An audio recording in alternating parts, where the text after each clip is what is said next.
Bill, tell me about the interview process. Our interview started with our receptionist.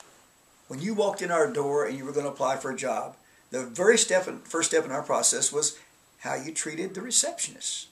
And the receptionist would give you information to fill out, or they would have you sit in the lobby and they would engage you in conversation. They want to know what you had to say about your previous employer, how you treated them, how you felt if you had to wait 5 or 10 minutes later than your appointment.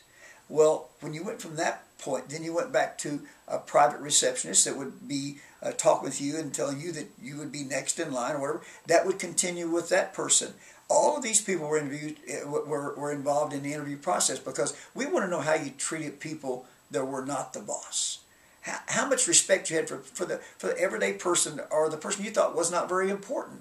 We might even have one of our cleaning people sit down and talk with you because we wanted to know what you were really like. Because everybody's at their best when they're inside interviewing with the boss.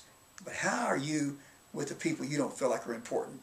I believe you should involve everybody in your company that's possible with the interview process. Also, when we interviewed you, before we'd hire you, we'd have you meet with a team of people. Anybody on that team could say, this person will never fit in our operation. If they did, and we could not give them reasons why that would happen, we would not hire you because we felt like if there was one person on our staff that felt so strongly that you would not fit with our company, we wouldn't hire you. Now, I've used the example of this town before, but the town where I grew up, and they just elected a new mayor last year. And one of the things this mayor did when this person was elected was they fired, I don't know, like 4 department heads or something, and a bunch of other people, and installed people. And it sounded good, because the town had so many troubles and everything. But now they're running a special election to vote her out of office. I think in part because of that. It sounds like she didn't do that, like involve people in the process. I mean, how might she have gone about differently using this process of interviewing instead of just appointing?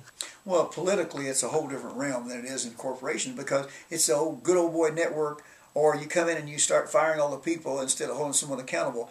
I believe if you take over a new company, or politically, you should stop and interview those people in charge of those processes and forget about the politics. But let's look at who's actually getting the job done. And it doesn't take very long to find that out. Just talk with some of the people who work there, and you'll get good feedback. And if it's consistent feedback, someone is a good leader, that's going to come out.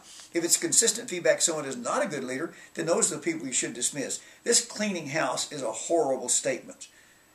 Cleaning house is not a good idea. Someone's still got to take care of the house after you've cleaned it. And this is a problem.